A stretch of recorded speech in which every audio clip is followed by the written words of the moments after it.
আসসালামু আলাইকুম viewers, welcome to Ayesha's kitchen. আমার আজকের রেসিপি হচ্ছে বড় মাছের মাথা দিয়ে মাসকলাইয়ের ডাল। এর জন্য আমি মাসকলাই নিয়েছি 500 গ্রাম। এই ডালগুলোকে আমি হালকা একটু ভেজে নিয়েছি। এখন এগুলোকে আমি ব্লেন্ড করে নেব। ব্লেন্ড করা হয়ে গেলে এগুলোকে আমি নর্মাল পানি দিয়ে ভিজিয়ে রাখব। পানিটা একেবারে দিব না, অল্প অল্প করে পানি দিতে হবে আর মাখিয়ে নিতে হবে।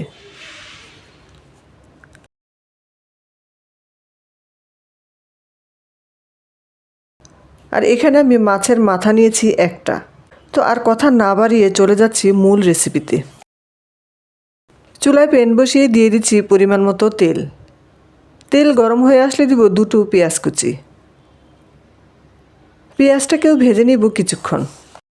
পেঁয়াজের কালারটা যখন হালকা বাদামি হয়ে আসবে তখন দিয়ে দিব সামান্য পানি। দিচ্ছি 2 টেবিল চামচ আদা ও রসুন বাটা। স্বাদ মতো দিচ্ছি লবণ। 1 চা চামচ দিব লাল মরিচের গুঁড়া ও 1/2 চা চামচ হলুদের গুঁড়া, 1 চা চামচ ধনিয়ার গুঁড়া ও 1 চা চামচ জিরার গুঁড়া। চুলার তাপ মিডিয়ামে রেখে মশলাটা আমি কষিয়ে নিব কিছুক্ষণ। এই পর্যায়ে মাছের মাথাটা দিয়ে দিচ্ছি। উল্টে পাল্টে মশলার সাথে মিশিয়ে ঢাকনা দিয়ে রান্না করব কিছুক্ষণ।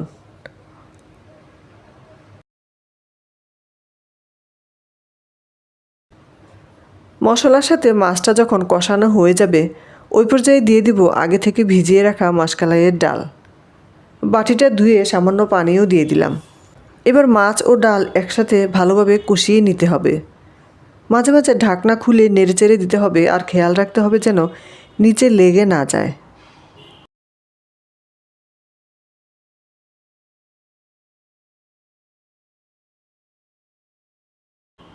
এই পর্যায়ে ডালটা সিদ্ধ হওয়ার জন্য দিয়ে দিচ্ছি পানি। পানিটা আপনারা আপনাদের পছন্দ অনুযায়ী দিবেন। যদি কেউ ঘন ডাল খেতে চান সেক্ষেত্রে পানিটা একটু কমিয়ে দেবেন, আর পাতলা খেতে চাইলে পানিটা বাড়িয়ে দিবেন।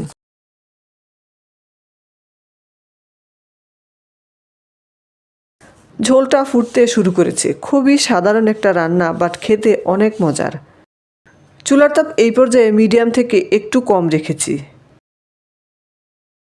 দিচ্ছি 2 পেঁয়াজ বাটা, কয়েকটা আস্ত কাঁচামরিচ ও ধনেপাতা কুচি।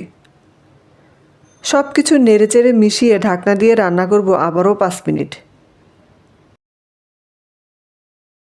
এরই মাঝে তৈরি হয়ে গেছে মাছের মাথা দিয়ে মাসকলাইয়ের ডাল।